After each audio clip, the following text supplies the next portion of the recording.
Have you ever stood in a room full of people you love, only to realize they've stolen your entire life?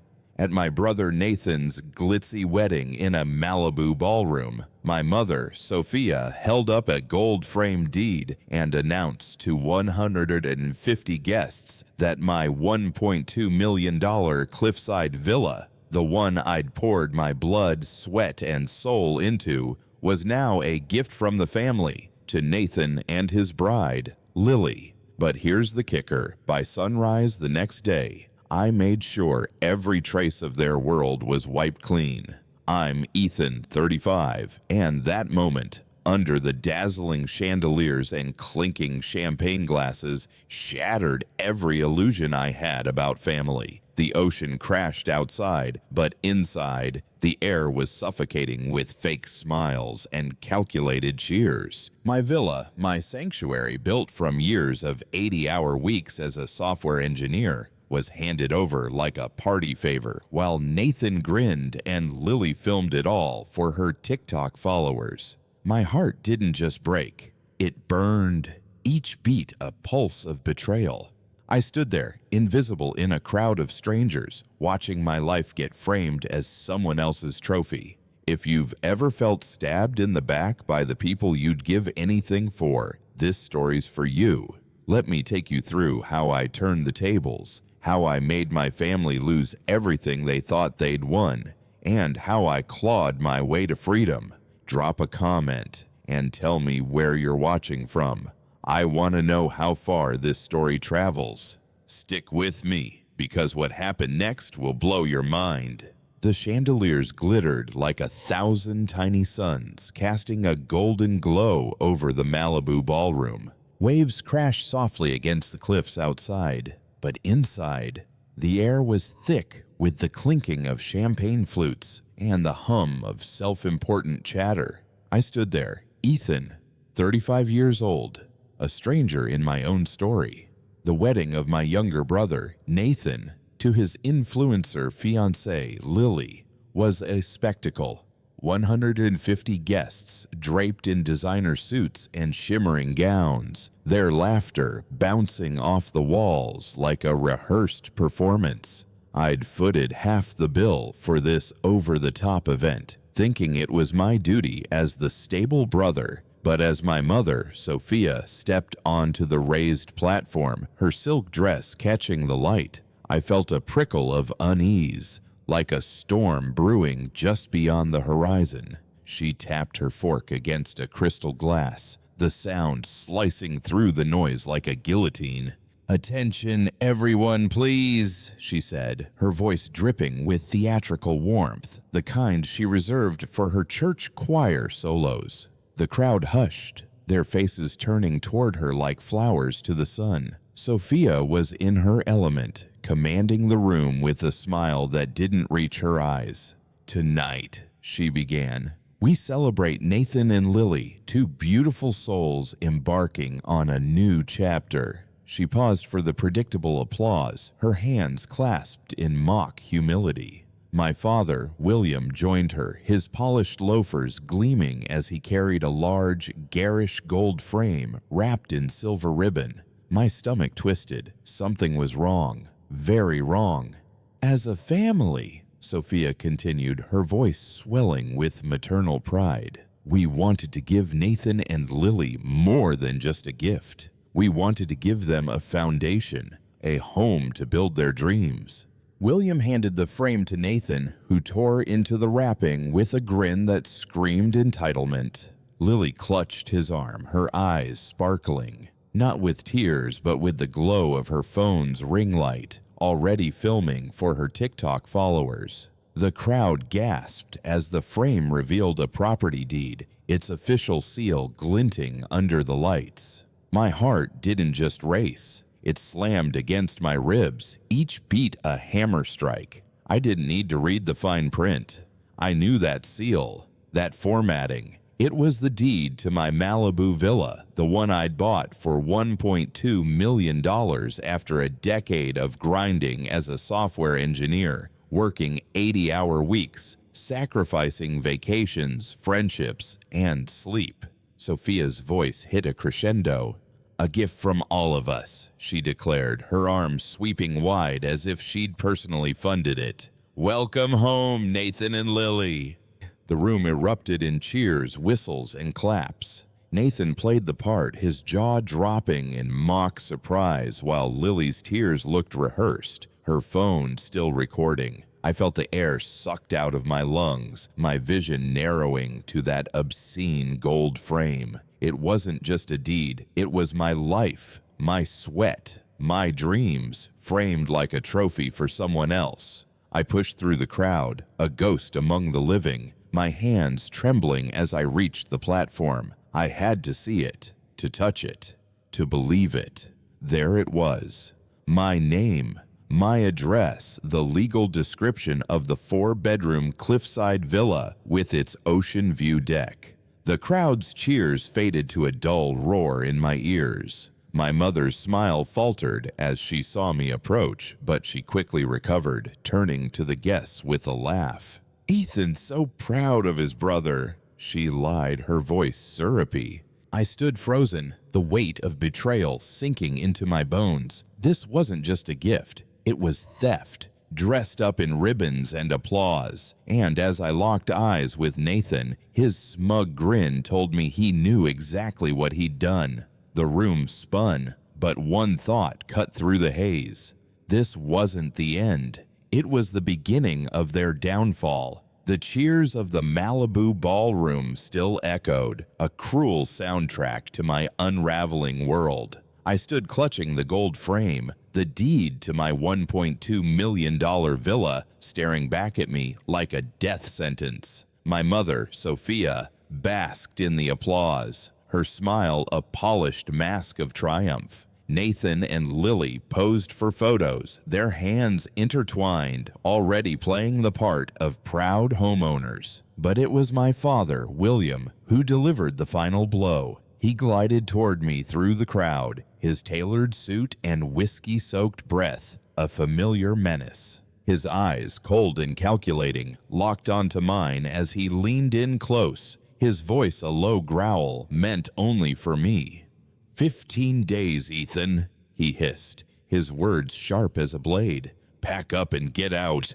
This is for Nathan's new family. Don't ruin their day with your selfishness. The word selfishness hit like a slap. Selfishness. After years of bankrolling their lives, Nathan's car, Lily's influencer gear, my parents' endless emergencies, my blood boiled, a white-hot rage surging through me, threatening to erupt right there in front of 150 strangers. I wanted to scream, to smash that gaudy frame over his head, to expose their greed to the glittering crowd. But something colder, sharper, took hold, a clarity forged in years of their manipulation. I wasn't going to give them the satisfaction of a scene. Not yet. I straightened, my face a blank slate, and looked William dead in the eyes. "One night is enough," I said, my voice so quiet it cut through his smugness like a razor. His smile faltered, a flicker of unease crossing his face, like a predator sensing the prey might bite back. The crowd's chatter dimmed as heads turned, sensing the tension. Sophia, ever the performer, laughed nervously and waved a hand. "Oh, Ethan's just overwhelmed with joy for his brother," she lied, her voice syrupy enough to choke on. But the guests weren't fools. Whispers rippled through the room, eyes darting between me and the frame. I didn't rush. I set the deed down on the table, deliberate and slow, and turned my back on them all. Each step through the sea of onlookers felt like shedding a chain. The cool night air hit me as I stepped out of the ballroom, the crash of Malibu waves a stark contrast to the chaos I'd left behind. I slid into my car, the door clicking shut like a vault sealing my resolve. My hand shook, not from fear, but from the raw energy of a man done playing victim. I pulled out my phone and dialed Rachel Carter, my lawyer, her number saved under RC for emergencies like this. She answered on the first ring, her voice crisp and ready. "Ethan, what's happened?" I took a steadying breath. "They did it, Rachel. They announced the deed at the wedding. William just told me to vacate in 15 days. A beat of silence, then her response came, sharp and confident. "Perfect. They've taken the bait.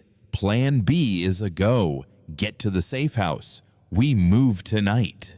I hung up, started the engine, and pulled away from the curb without a glance in the rearview mirror. They thought they'd won, toasting their victory in that overpriced ballroom. They had no idea I'd just flipped the board, and the game was now mine.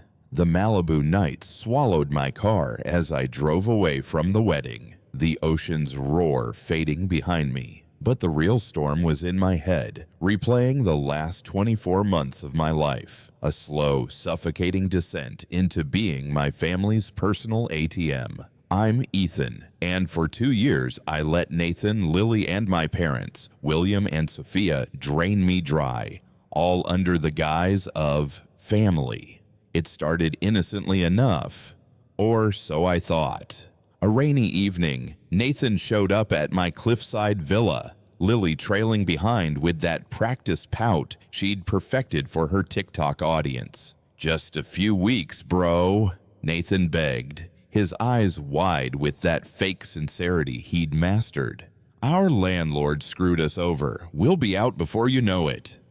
I said yes like I always did because saying no meant arguments, guilt trips, and my mother's tearful lectures about family loyalty. Those few weeks turned into 2 years. My villa, my sanctuary with its ocean views and minimalist design, became their playground. Lily turned my guest room into a TikTok studio, ring lights and tripods cluttering every corner. Her crystals lined my windowsills, catching the Pacific sun like cheap trophies. Nathan's gaming setup, a monstrous monitor, and a neon-lit chair sprawled across my living room. My once pristine space looked like a frat house after a bender.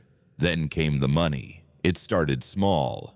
"Hey, can you cover groceries this week? I'll pay you back." Nathan never did. Soon, it was their car payments, Lily's content creator equipment, even a weekend trip to Vegas they swore was for networking.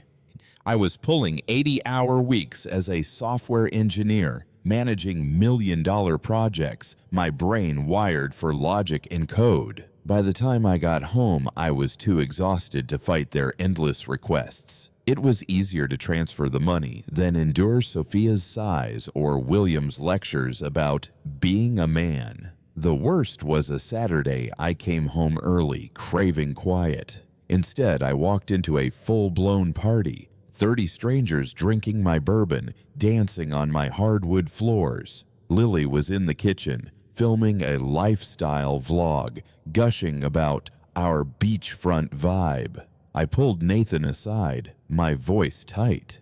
"What is this?" He grinned, sloshing beer on my rug. "Chill, bro. Just some friends. You've got this killer place. Live a little." He gestured at a guy in a corner, vaping on my couch. "That's a crypto bro. I'm making connections." The crypto bro left a burn mark on my coffee table. I spent the night scrubbing floors while they slept in my guest room, now their suite. My parents were the masterminds. William and Sophia had always treated me like a resource, not a son. I remember being 16, handing over $1,500 from my summer job for their emergency car repair. It went to William's poker debt, not a mechanic. "It's just money, Ethan," Sophia would say, her voice soft but sharp. "Family comes first." That mantra justified everything. $90,000 for their mortgage, $40,000 for my sister Ava's business school that she never finished. I wasn't a brother or a son. I was their safety net, their golden goose. When Lily got pregnant, it got worse. My villa wasn't mine anymore. It was the baby's future. My office became the nursery. My savings, their college fund. Ava called me one night, her voice dripping with pity. "Ethan, don't be selfish. Nathan needs to feel like a provider. You're successful, help him out." The hypocrisy burned. To make Nathan a man, I had to lose everything. That was the moment I knew. This wasn't love, it was theft. And I was done being their victim. The Pacific wind howled outside my car as I sped away from the Malibu wedding, my knuckles white on the steering wheel. The image of that gold-framed deed burned in my mind, but the rage was no longer a wildfire. It was a focused laser carving out a path forward. I was done being Ethan, the dutiful brother, the family's endless wallet. It was time to fight back, and I wasn't doing it alone. That night, in the sterile quiet of a Santa Monica hotel room, I called Rachel Carter, the best property fraud attorney in California. Her name had topped every search I'd done after Ava's call a month ago, when she'd let slip that my family was plotting something with a lawyer. Rachel picked up on the first ring, her voice like steel wrapped in velvet. "Ethan, talk to me," she said. I laid it out. The villa, the forged deed, William's whispered threat, all 24 months of their parasitic takeover. "They think they've won," I said, my voice steady. "They're wrong." Rachel didn't hesitate. "They've handed us a gift, Ethan. A forged deed is a felony, and their arrogance will be their downfall. We're launching a shock and awe campaign. Let them think you're broken. Let them make their move. We'll catch them red-handed." Her plan was surgical. Betrayal. Turn their greed into a trap. Step 1 was evidence. I'd go back to the villa, play the part of the defeated brother, and set up surveillance. Rachel sent me a list of equipment: pinhole cameras, a smart pen with audio, and a secure server for storage. "They'll slip," she said. "Arrogant people always do. We just need to be ready to film the crash." Back at the villa, I became a ghost in my own home. By day, I nodded at Nathan's smug grins and Lily's endless TikTok shoots, pretending their victory was sinking in. Sophia would pat my arm, her voice dripping with fake concern. "You'll be fine, Ethan. This is for the family." I swallowed my disgust and went to work. At night, I turned strategist. In the quiet of my locked bedroom, I installed tiny cameras in the office, hidden in a smoke detector and a bookshelf. The smart pen, sleek and black, stayed in my shirt pocket, recording every word around me. I tested the audio feeds, my hands steady as a surgeon's, each click of the equipment forging a piece of my armor. This wasn't just about catching them. It was about reclaiming my life. Rachel's strategy hinged on patience. Give them a clear path to screw up. She told me during a late-night call, her office a fortress of legal files behind her. They'll go for something tangible, like a signature. I set the bait in my office, a file box of old financial records, including a 2018 tax return with my signature in bold ink. I made a show of forgetting to lock the box, leaving it slightly ajar before announcing a fake work trip. Corporate retreat in San Diego. I grumbled at dinner, watching Sophia's eyes gleam with opportunity. Back in a few days. I didn't go to San Diego. I checked into a nondescript hotel, my laptop open to a live feed from the villa's cameras. This was my war room, and I was ready for battle. They thought they were playing me, but I was the one setting the board. Every move they made would be their last mistake. The hotel room in Santa Monica was a sterile cocoon, the only light coming from my laptop screen, casting sharp shadows across my face. I sat there, eyes locked on the live feed from the cameras hidden in my Malibu villa, my heart pounding like a war drum. I'm Ethan. And for the first time in 2 years, I wasn't just reacting to my family's schemes. I was hunting them. The trap was set. A file box in my office, left temptingly ajar with my 2018 tax return and its bold signature inside. Rachel Carter, my lawyer, had predicted they'd go for it. "Greed makes people sloppy," she'd said, her voice calm but lethal over our last call. "They'll think they're untouchable. Let's prove them wrong." The first 24 hours of surveillance felt like an eternity. I watched Nathan sprawl on my couch, playing video games, while Lily filmed another TikTok, her voice grating as she gushed about our dream home. Sophia watered her overpriced orchids, bought with my money, oblivious to the lenses tracking her every move. Doubt crept in. Had I overestimated their audacity? Was I the paranoid one, bugging my own home like some conspiracy theorist? Then, at 11:42 p.m. on Saturday, the office camera feed flickered to life. Sophia slipped into the room, her movements quick and deliberate, like a thief in her own son's house. My breath caught as she closed the door, her silk robe trailing behind her. She went straight for the file box, her hands moving with the precision of someone who'd done this before. She pulled out the tax return, smoothed it on the desk, and snapped 3 photos with her phone, the flash a stark burst in the infrared gloom. She didn't hesitate, didn't look guilty. She just put the file back, closed the box, and left, as if stealing my life was just another errand. I saved the footage, my hands steady as I encrypted it and uploaded it to Rachel's secure server.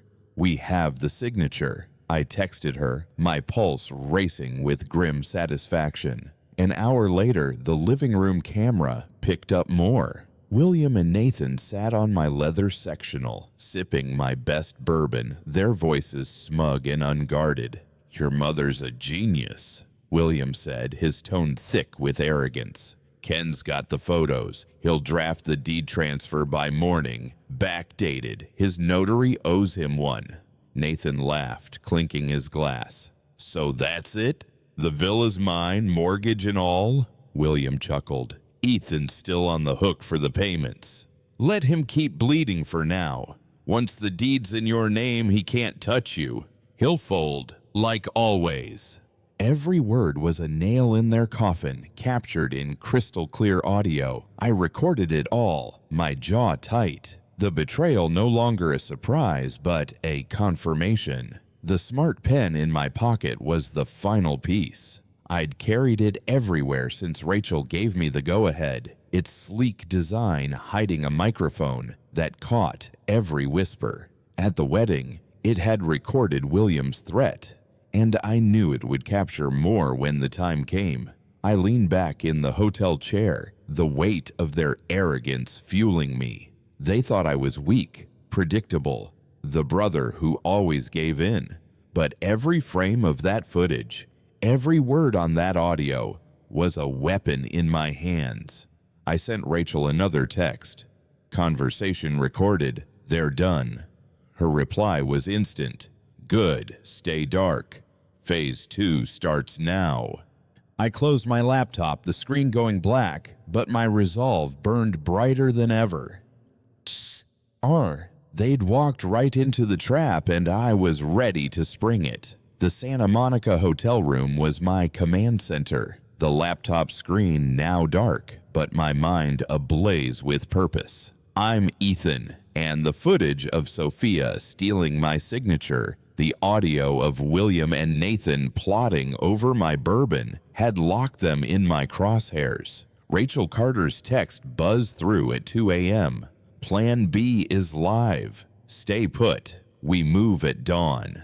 My villa, my $1.2 million sanctuary in Malibu, was about to be reclaimed, and my family would learn what it felt like to lose everything. I barely slept, my body humming with anticipation, the weight of 2 years of betrayal ready to be unleashed. At 5 a.m., Rachel's team descended on the villa like a special forces unit. 2 black vans pulled into the private drive, disgorging 6 operatives in crisp uniforms, led by Maria, a paralegal with a reputation for ruthless efficiency. She handed the building manager a court-stamped injunction granting immediate access to my property to remove unauthorized occupants' belongings and secure it for me, the legal owner. The manager, who'd endured Nathan's arrogance and Lily's complaints for months, didn't blink. He handed over the keys. The operation was surgical. One team of 4 tore through Nathan and Lily's possessions with cold precision. Clothes were swept into industrial bags, Lily's precious ring lights and crystals dumped into cardboard boxes, Nathan's neon gaming chair disassembled in minutes. Nothing was broken, but nothing was spared their indifference. This wasn't their home, it was mine, and they were trespassers. A second team, under Maria's hawk-like gaze, handled my belongings with care. My books were wrapped, my tech equipment sealed in locked cases, my clothes neatly packed. Every move followed the inventory I'd given Rachel, ensuring my life was preserved while theirs was erased. By 6:30 a.m., a locksmith arrived whistling as he drilled out the villa's high-security locks and installed new ones, rendering Nathan's keys useless. A forensic photographer documented it all, before shots of their clutter, during shots of the removal, after shots of the pristine villa, scuff marks and sticky residue from Lily's decals cataloged as evidence of their disrespect. By 9 a.m., the vans were loaded. My possessions headed to a climate-controlled storage unit in Santa Monica. Nathan and Lily's driven to a public lot in Van Nuys, where they'd be dumped unceremoniously on the asphalt for all to see. I woke at noon, my phone exploding with missed calls and texts. Nathan's first message, "WTF, Ethan? Where's our stuff?" Sophia's frantic, "Answer your phone. This is cruel." William's, a venomous snarl, "You'll pay for this." Ava chimed in, her voice cracking, "Lily's hysterical. She's pregnant, Ethan."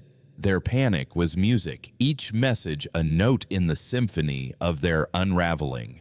I didn't respond. I sipped coffee in the hotel, picturing their faces as they pulled up to the villa, finding new locks and an empty house. Rachel called at 1 p.m., her voice calm but triumphant. "It's done. The villa's yours again. They're locked out, and their stuff's in Van Nuys. Phase 3 is next. Brace yourself." I nodded to the empty room, my resolve ironclad. They thought they'd stolen my home, but I'd just burned their world to the ground. The real fire was coming. The Santa Monica hotel room was my fortress, the silence broken only by the buzz of my phone, still flooded with my family's frantic texts. I'm Ethan, and with my Malibu villa reclaimed, the trap I'd set with Rachel Carter was about to snap shut. Nathan's messages screamed betrayal. Sophia's begged for answers, William's threatened revenge, and Ava's whined about Lily's tears. Their panic was a wildfire, but I was the one holding the match. At 6 p.m., I met Rachel at her sleek downtown LA office, the city skyline glittering behind her like a promise of justice. She slid a laptop toward me, her eyes gleaming. "It's time," she said. "They're about to learn what happens when you play with fire." At 7 p.m. sharp, Rachel hit send on an email that was a legal guillotine. Addressed to William, Sophia, Nathan, Lily, and Ava, the subject line read, "Urgent legal notice, civil and criminal action regarding property at 2450 Pacific Coast, Hui." The email was a masterpiece of cold precision. It outlined a civil lawsuit filed the next morning, charging them with fraud for forging the deed to my villa, conspiracy for their coordinated scheme, and damages for the physical alterations they'd made. Scratched floors, decals on windows, holes from Lily's TikTok setups. It demanded restitution for the $50,000 cost of the recovery operation and punitive damages for my emotional distress. A temporary restraining order, already granted, barred them from contacting me, with arrest as the penalty for violation. The kicker was a hyperlink labeled Evidence File. Rachel leaned back, a predator's smile on her face. "They won't resist clicking it," she said. "It's their funeral." The file was a digital bomb. Video01 signature.mp4 showed Sophia sneaking into my office, her phone's flash damning as she photographed my tax return. Audio 01. Conspiracy MP3 captured William and Nathan plotting over bourbon, their voices dripping with greed. Audio 02 Threat MP3 from my smart pen replayed William's wedding whisper. 15 days, Don't ruin their day. A scanned fraudulent deed laid bare their forged document and a spreadsheet. Financial ledger E. Harris, detailed $278,000 I'd given them over the years. Every car payment, every emergency loan. The email ended with a final blow. This evidence has been delivered to the Los Angeles County District Attorney. A criminal complaint for felony fraud, forgery, and conspiracy has been filed. Retain legal counsel immediately. Pictured them opening the email, their faces draining of color. Sophia clutching her pearls, realizing her genius had landed her in a felony. Nathan pacing, his smug grin gone. Lily scrolling frantically, more worried about her TikTok followers than prison. William silent, his arrogance shattered. Ava sobbing over her lost lifestyle. By 8 p.m., my phone went quiet. Their texts stopped, as if a switch had been flipped. They'd seen the evidence. They knew they were caught. Rachel's paralegal, Maria, called with updates. "It's chaos," she said. "William's screaming at Sophia for being sloppy. Nathan's blaming William for the plan. Lily's on her phone crying about her brand. They're eating each other alive." The legal fallout was swift. The civil suit forced a settlement. They'd pay $500,000 over 25 years through wage garnishment. The criminal case was worse. William and Nathan faced 5 years of probation, 2,000 hours of community service, and permanent records. Sophia got house arrest. Her nervous condition, no shield. They sold their home to cover legal fees, their lives in ruins. I sat back, staring at the city lights. Justice was mine, but it felt hollow, like winning a war where the only prize was survival. The Los Angeles skyline glittered outside Rachel Carter's office, but inside, the air was charged with the aftershock of our legal strike. I'm Ethan, and with my Malibu villa back in my hands and my family's schemes in ruins, I thought the war was over. But Ava, my sister, had other plans. The email, with its damning evidence, had silenced William, Sophia, Nathan, and Lily, but Ava saw a chance to twist the narrative. By 10 p.m. that night, my phone lit up with notifications, not from texts, but from social media. Ava had posted a tear-streaked TikTok, her voice quivering as she stared into the camera.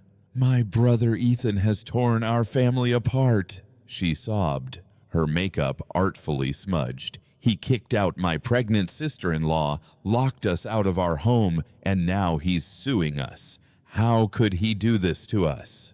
The video racked up 50,000 views in hours, comments flooding in. "What a monster! Family doesn't do this." The internet was eating it up, painting me as the villain in Ava's carefully curated drama. I showed Rachel the post, my jaw tight. "She's trying to bury me online," I said. Rachel's eyes narrowed, but her smile was sharp. She just handed us another weapon. Let's use it. We arranged a meeting with Ava the next day at a quiet Venice Beach cafe, far from the Malibu chaos. I arrived early, the smart pen in my pocket recording, a hidden camera in my glasses capturing every move. Ava walked in, her designer sunglasses perched on her head, but the confident influencer vibe was gone. Her eyes were red, her posture slumped. She thought she could guilt me into backing down. She was wrong. "Ethan, how could you?" she started, her voice loud enough for nearby tables to turn. "You're destroying us. Lily's pregnant, Mom's a wreck, and Dad's talking about bankruptcy. For what? A house?"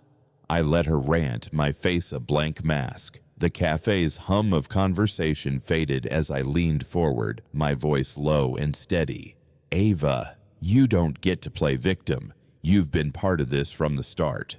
I slid a folder across the table, a printed spreadsheet detailing every dollar she'd taken from me, $50,000 over 3 years, from her business school tuition to her car lease. Her eyes widened, her hands trembling as she flipped through it. "This is what you call family?" I asked. "Taking my money, my home, my life, and now crying on TikTok when you get caught?" Ava's face crumpled, real tears this time, not the curated kind. "I didn't mean for it to go this far," she stammered, her voice breaking. "Mom said it was for Nathan's baby. I thought you'd just give in like always." The camera caught every word, every crack in her facade. "You chose their side, Ava," I said, standing. "You don't get to rewrite the story now." I left her there, sobbing into her latte, the footage already uploading to Rachel's server. By evening, Rachel had a plan. Leak Ava's confession to a local blogger with a big following. The post went viral, titled "Sister's Tearful Admission. Family Plotted to Steal Brother's 1.2 M Home." Yeah, the internet turned. Comments now slamming Ava's crocodile tears and my family's greed. Their narrative collapsed and mine rose from the ashes. The fallout from Ava's viral confession was still rippling across the internet, the Los Angeles blogosphere buzzing with my family's disgrace. I'm Ethan, and with my Malibu villa secured and Ava's TikTok gambit turned against her, I thought the battle was won. But William, my father, wasn't ready to surrender. 2 days after Ava's cafe meltdown, a letter arrived at my temporary Santa Monica apartment, slipped under the door in the dead of night. The envelope bore William's unmistakable scrawl, his lawyer's letterhead embossed in gold. I opened it, my gut twisting. "Ethan," it began, "you've destroyed our family's legacy with your vindictive lawsuit. We're countersuing for defamation and emotional distress. Retract your claims or face ruin." And the words were pure William, arrogant, threatening, a last desperate swing from a man who'd always bullied his way to victory. But this time, he'd miscalculated. I forwarded the letter to Rachel Carter, my attorney, who read it over a video call, her laugh sharp as broken glass.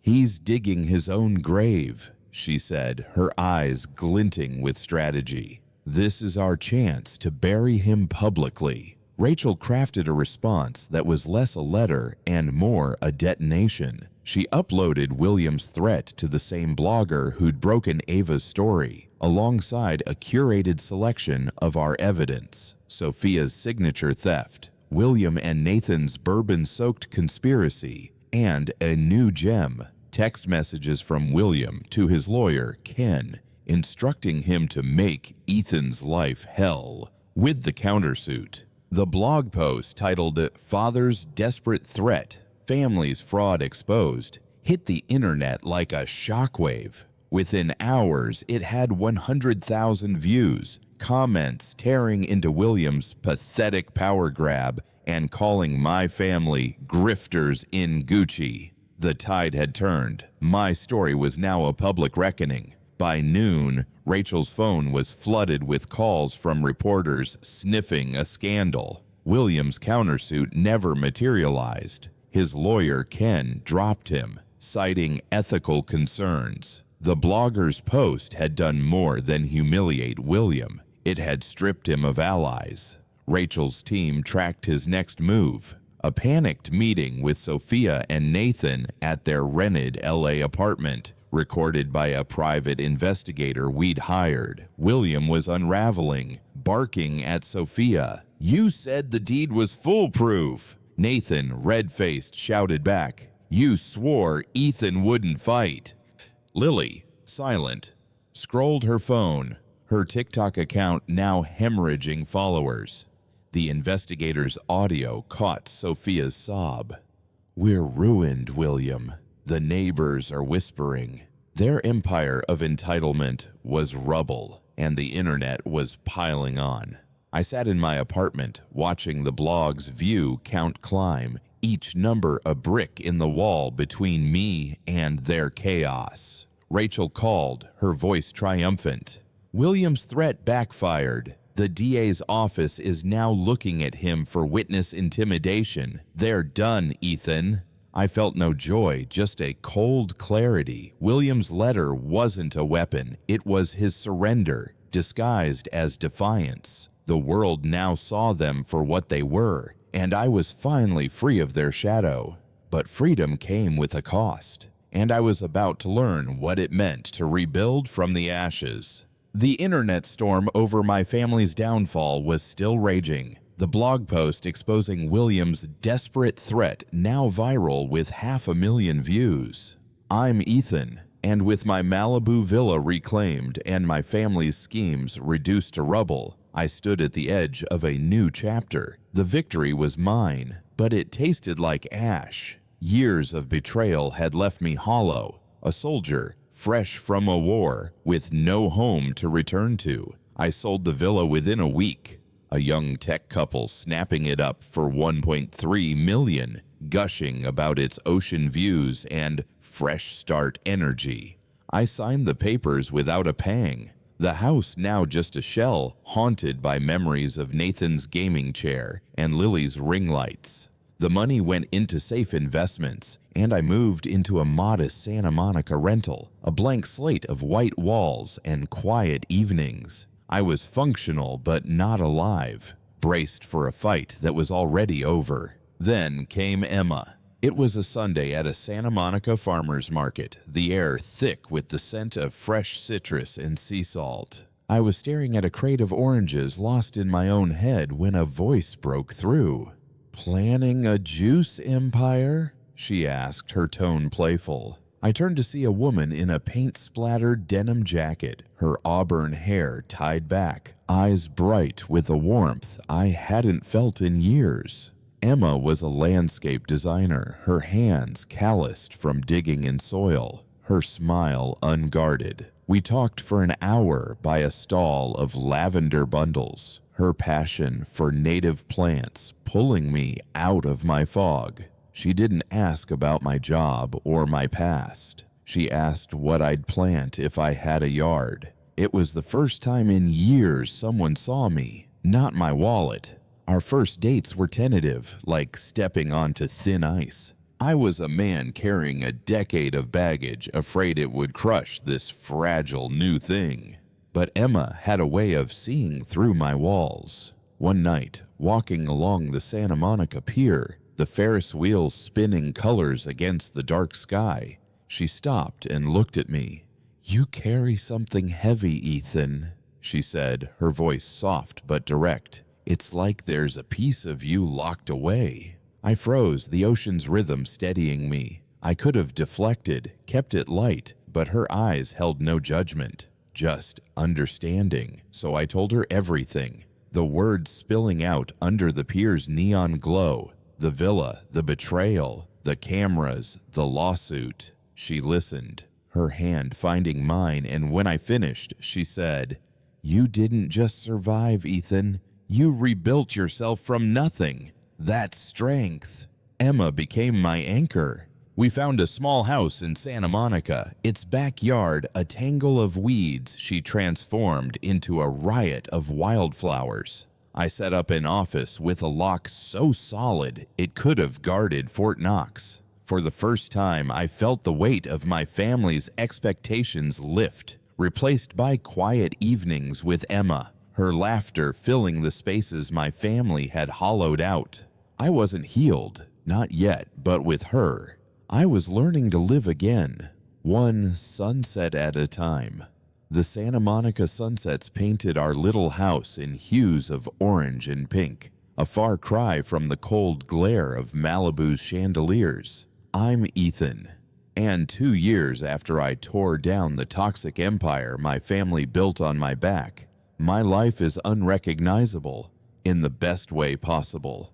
Emma and I turned our modest home into a sanctuary, its wildflower garden bursting with life, the air filled with the scent of lavender and the soft giggles of our newborn son, Liam. At 6 months old, he's the center of my universe, his tiny hands gripping my finger as if anchoring me to this new reality. The villa, the lawsuits, the betrayal, they're fading scars. A story I tell myself less and less. My world now is the warmth of Liam's crib, Emma's crinkled smile as she hums while tending her plants, and the quiet rhythm of a life I chose, not one I endured. A month after Liam's birth, a letter arrived, its thin envelope unmarked, but written in Sophia's elegant script. My instinct was to shred it, to keep her poison out of my peace. But Emma, always my compass, rested her hand on my shoulder. "It's just words, Ethan," she said softly. "They can't touch us." I opened it, bracing myself. Inside was a single line. "I hope your son never knows the pain we caused you." It wasn't an apology, not really. Just the closest a narcissist like Sophia could come to admitting fault. I didn't feel anger or relief, just a faint acknowledgement of something human buried in her. I folded the letter, tucked it into a drawer, and closed it like a book on my past. I didn't need her words to move forward. I had Liam's laughter, Emma's love, and a home that was truly mine. Our baby shower, months before Liam arrived, was everything Nathan's wedding wasn't. Held in our backyard, it was small. 20 friends, Emma's warm family, and my cousin Ryan, now Liam's godfather, free from my family's toxic orbit. We laughed under string lights, shared stories, and celebrated without pretense. My parents, Nathan, Lily, and Ava, are ghosts now. Word reached me that William and Sophia live in a cramped rental in Arizona, their pride shattered. Nathan and Lily split, their dreams of influencer fame buried under legal fees and criminal records. Ava's scrambling, working odd jobs to replace the lifestyle I once funded. They're footnotes in my story, no longer its authors. Here's what I've learned. Setting boundaries isn't selfish. It's survival. My family called it love, but it was a transaction, and I paid the price for too long. If you're carrying someone else's weight, if you're giving until it breaks you, know this: you have the right to say no. You have the right to protect your peace. It's not about cutting people off. It's about choosing yourself. If this story resonates, if you've ever had to fight for your own space, share it in the comments. Tell me how you drew your line. I'm Ethan, and this is the story of how I found my freedom and how you can find yours.